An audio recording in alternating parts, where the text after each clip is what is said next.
வணக்கம். நான் உங்கள் ஜெயா. இன்றைக்கி நம்ம இந்த வீடியோவில் டேவிட் பேட்ஸ் எழுதின யோர் ஸ்பேஸ் இந்த போமுடைய சம்மரியை பார்க்கலாம் வாங்க. இந்த கவிதையில் அவர் என்ன சொல்கிறாருன்னா, எல்லார்கிட்டையுமே தன்மையாக பேசுங்க, கத்தாதீங்க. ஏன்னா அவர் என்ன சொல்கிறாரு, நம்ம யார்கிட்டயாவது பேசும்போது நம்ம அன்பை தான் காட்டணும். அவங்க நம்ம பேசுகிறது தப்பாக நினைக்கிற அளவுக்கு அவங்களுக்கு ஒரு பயத்தை உண்டாக்குற மாதிரி பேசக்கூடாது. இப்போ ஆசிரியர்கள் எடுத்துட்டிங்கன்னா, அவங்க அவங்களுடைய மாணவர்கள்கிட்ட ஒரு நல்ல ரிலேஷன்ஷிப்பில் இருக்கணும். அதாவது அந்த பசங்களை நம்ம அவங்களுக்காகவே அவங்க எப்படி இருக்காங்களோ அப்படியே ஏற்றுக்கிட்டு அவங்க மேலே நம்ம அன்பு செலுத்தணும். அப்போ தான் பசங்க நம்மக்கிட்ட பயப்பட மாட்டாங்க. இல்லைன்னா பயப்படுவாங்க. இவங்க ஏதாவது நம்ம சந்தேகம் கேட்டால் நம்மளை திட்டுவாங்களோ இல்லை பனிஷ்மெண்ட் தருவாங்களோ அப்படின்ற ஒரு பயம் அவங்க மனசில் இருக்கக்கூடாது. அதில் நம்ம கடினமான சொற்களை நம்ம உபயோகப்படுத்தும் போது நம்மளுடைய இந்த கல்வி அந்த தொடர்பே கல்வியை நம்ம அவங்களுக்கு சொல்லித்தரோம். அவங்க அதை நம்மக்கிட்டேருந்து வாங்கிக்கிறாங்க. ஆனால் நம்ம உபயோகப்படுத்தக்கூடிய சில வார்த்தைகளால், கடினமான சொற்களால் அவங்களுக்கு எந்த ஒரு பெனிஃபிட்டும் நம்மக்கிட்டேருந்து கிடைக்காமலே போயிடும். ஏன்னா அவங்க நம்மளை நெருங்கவே பயப்படுவாங்க. நம்மக்கிட்ட ஏதாவது சந்தேகம் கேட்குறதுக்கும் யோசிப்பாங்க. நண்பர்கள்கிட்டையும் நம்ம ரொம்ப ரொம்ப தன்மையாக தான் பேசணும். நம்ம அவங்கள மேலே வச்சுருக்கிற அன்பை காட்டுறதுக்காக குரலை உயர்த்தி பேசவே கூடாது. அதுலேயும் நம்ம குரலை தன்மையாக பேசும்போது அது இன்னும் எக்ஸ்ப்ரெசிவாக இருக்கும். அதே சமயத்தில் அவங்களோட நம்ம கூட இருக்கக்கூடிய நட்பு ஒரு எஃபர்ட்லெஸ்ஸாக அப்படியே இருக்கும்.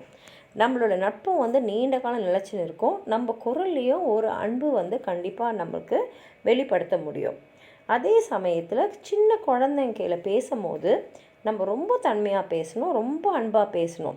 ஏன்னா குழந்தைங்க யார் அவங்ககிட்ட அன்பு காட்டுறாங்களோ அவங்க மேலே உடனே திருப்பி அன்பை காட்டுவாங்க. குழந்தை பருவன்றது வேகமாக ஓடி போகக்கூடிய ஒரு பருவம். அந்த நேரத்தில் நம்ம அன்பையும் தன்மையும் அவங்க கிட்ட காட்டும் போது அந்த குழந்தை அதை நீண்ட காலத்துக்கு மனசில் வச்சுக்கிட்டு சந்தோஷமாக இருக்கும். அதே சமயத்தில் இளைஞர்களுக்கு நம்ம பேசும்போதும் நம்ம ரொம்ப நல்ல வார்த்தைகளை தான் உபயோகப்படுத்தணும். அவங்கக்கிட்ட தன்மையாக பேசணும்.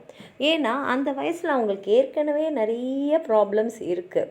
ஏன்னா நிறைய பேர் அவங்கள ஒரு அடல்ட்டாகவும் நடத்த மாட்டாங்க, குழந்தையாகவும் நடத்த மாட்டாங்க. அவங்களுக்கும் அந்த வயசில் நிறைய விஷயங்களை எக்ஸ்ப்ளோர் பண்ணணுன்னு ஆசையாக இருக்கும். அதனால் அவங்களுக்கு அந்த பருவத்தில் நிறைய அன்பு தேவைப்படும். அதனால் அந்த அன்பை நம்ம அவங்களுக்கு கொடுக்கணும். வயதானவர்கள்கிட்டையும் நம்ம ரொம்ப தன்மையாகவும் மரியாதையோடு நடந்துக்கணும். ஏன்னா அவங்க இந்த வாழ்க்கையில் நிறையா சந்தோஷத்தையும் வருத்தத்தையும் பார்த்துருப்பாங்க. வயசான காலத்தில் அவங்க உடம்பு அவங்களோட ஒத்துழைக்காது, அவங்களுடைய மனமும் அந்த அளவுக்கு சுறுசுறுப்பாக இருக்காது. இந்த வயசில் அவங்களுக்கு நிறைய கேர் தேவைப்படும். அவங்கள ஒரு குழந்தை மாதிரி பராமரிக்க வேண்டிய நிலைமையில் தான் அவங்க இருப்பாங்க. அப்போது அவங்கக்கிட்ட நம்ம ரொம்ப தன்மையாகவும் அன்பாகவும் பேசணும். ஏன்னா முக்கியமான விஷயம் என்னென்னா, அவங்க இன்னும் கொஞ்ச நாள் தான் இருப்பாங்க இந்த உலகத்தில். அதை மனசில் வச்சுக்கிட்டு நம்ம அவங்கக்கிட்ட அன்பாக இருக்கணும். ஏழைங்கிட்ட ரொம்ப ரொம்ப தன்மையாக நம்ம நடந்துக்கணும். ஏன்னா அவங்க எந்த விதமான ஒரு சுகமான ஒரு வாழ்க்கையும் இல்லாமல் வெறும் சாப்பாட்டுக்கும் பணத்துக்கும் தங்குற இடத்துக்குமே அவங்க போராடிட்டுருக்கிற வாழ்க்கையை தான் வாழ்ந்துட்டுருக்காங்க. அப்போ போய் நம்ம அவங்கக்கிட்ட ரூடாலாம் பேசக்கூடாது, அன்பில்லாத வார்த்தைகளை பேசக்கூடாது. நம்மளால் முடிஞ்ச அளவுக்கு அவங்கக்கிட்ட தன்மையாக பேசி அவங்க வாழ்க்கையில் நம்மளுடைய பேச்சு ஒரு இதத்தை தர மாதிரி தான் இருக்கணும். ஏன்னா ஏற்கனவே அவங்க வாழ்க்கையை நடத்துறதுக்கே ரொம்ப போராடின்னு இருக்காங்கன்றதை நம்ம மனசில் வச்சுக்கிட்டு நம்ம அவங்ககிட்ட பேசணும். ஜெயிலில் இருக்காங்க இல்லையா, அவங்கக்கிட்டேயும் நம்ம ரொம்ப தன்மையாக தான் பேசணும். ஏன்னா அவங்களே ஏதோ ஒரு தவறு பண்ணிட்டு தான் அங்கே இருக்காங்க. அதே சமயத்தில் ஏதோ ஒரு காரணத்தால் தான் அவங்க தவறை செஞ்சுட்டு இப்போ சிறையில் இருக்காங்கன்றதை மனசில் வச்சுக்கணும். அப்போது நல்ல வார்த்தைகள் அவங்க மனசை கேட்கலாம். அதனால் கூட அவங்க நல்ல மனிதர்களாக மாறத்துக்கு வாய்ப்பு இருக்குது. கடவுள்கிட்டையும் நம்ம ரொம்ப தன்மையாக தான் பேசணும். ஏன்னா கடவுள் எப்பொழுதுமே மனிதர்களுக்கு உதவி செய்ய தான் இருக்கார். ஏன்னா கடவுள் மனிதனுக்காக நிறையா கொடுத்துருக்காரு. அதே சமயத்தில் அவர் என்ன பண்ணுவார்னா, நம்மளுடைய மனசில் இந்த உலகத்தில் எல்லாமே அமைதியாக இருக்கணும்னு தான் அவர் ஆசைப்பட்டிருக்காரு. அதுக்கான வழியை தான் வகுத்திருக்காரு. கடவுள் ஒருத்தரால் தான் எல்லாரோட வாழ்க்கையிலையும் ஒரு நல்லது நடக்கிறதுக்கு முடியுன்ற நம்பிக்கை நம்ம மனசில் வச்சுக்கிட்டு கடவுள்கிட்ட நம்ம பிரார்த்தனை செய்யும் போதும் அன்போட தன்மையாக தான் பேசணும். அவர் நம்மளுடைய மனசை ஒரு ஆழ்கிணறு மாதிரி தான் பேசுகிறாரு.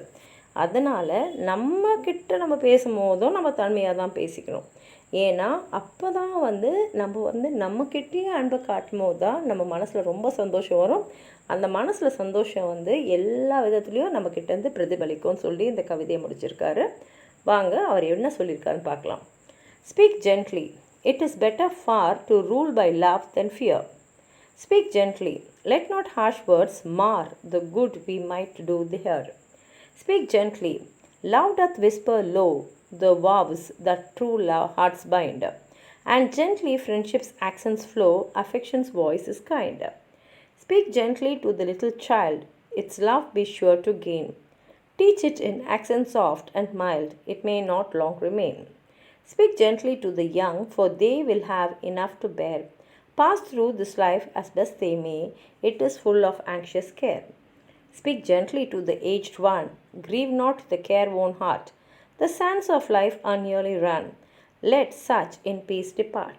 Speak gently, kindly to the poor, let no harsh tone be heard. They have enough, they must endure, without an unkind word. Speak gently to the erring, no, they may have toiled in vain. Perchance unkindness made them so, oh, win them back again.